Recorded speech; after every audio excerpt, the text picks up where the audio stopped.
And now, the Anti-Corruption Coalition, represented by the Civil Society Legislative Advocacy Center of Nigerian Chapter of Transparency International, along with its partners, is calling on the new administration to prioritize the fight against corruption in Nigeria. The Executive Director of CISLAC, Awal Rafsanjani, emphasized the need for a robust anti-corruption agenda that emphasizes all levels of government, including states and local government areas. Rafsanjani, while addressing newsmen in Abuja, stressed the importance of a strong commitment from the new administration to tackle corruption head-on. They called for the establishment of effective mechanisms and systems to prevent corruption from taking root in various sectors.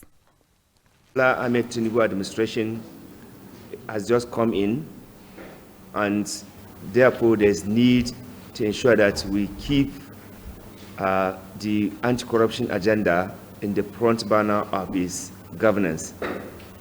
We cannot afford to even lose the little gains we had over the years on the fight against corruption.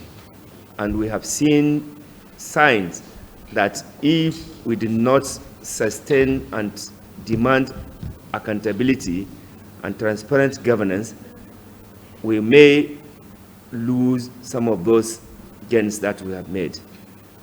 Fighting corruption is not just at the federal level, it is also at the state level, it is also at the local government level, and it must involve all tiers of government: local, state, federal, judiciary, legislature, and the executive. It is all inclusive. So for you to fight corruption and for you to get rid of the challenges that corruption has brought us in Nigeria, we must collectively work towards dealing with this disease called corruption. Among the recommendations put forth by CISLAC, one of the key calls was for the National Assembly to demonstrate unwavering commitment by incorporating anti-corruption provisions into all legal frameworks. We are confident, however, that we can win the battle. No sacrifice is too much to make for the salvation of Nigeria's democracy. Hence, we are proposing a tripartite approach to the fight against corruption. 1. Institutionalization of the corruption prevention. One of the greatest failures of Buhari administration and subsequent and the previous administration was not engage in public education to prevent the corruption. We do not need to wait until the corruption happens. You can prevent it. You can engage in massive public education. Many Nigerians may not know that certain actions are tantamount to corruption. And therefore, one of the good things that we should do is to engage in ensuring that we even prevent the corruption from happening. A systematic strengthening of the prosecution capacity.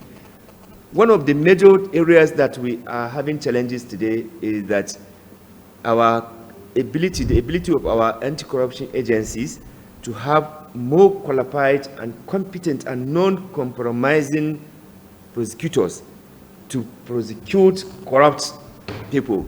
We have seen a situation whereby several people who are supposed to be witnesses on some corruption cases, they just transfer them, and in fact the files disappeared. So we need to strengthen the capability of our prosecutors to also know that what they are doing it for the nation, and they are doing it for the good of the people, and they are doing it also for the sake of God. Furthermore, they stressed the need to strengthen the capabilities of law enforcement agencies and prosecutors to ensure that perpetrators of corruption are effectively brought to justice.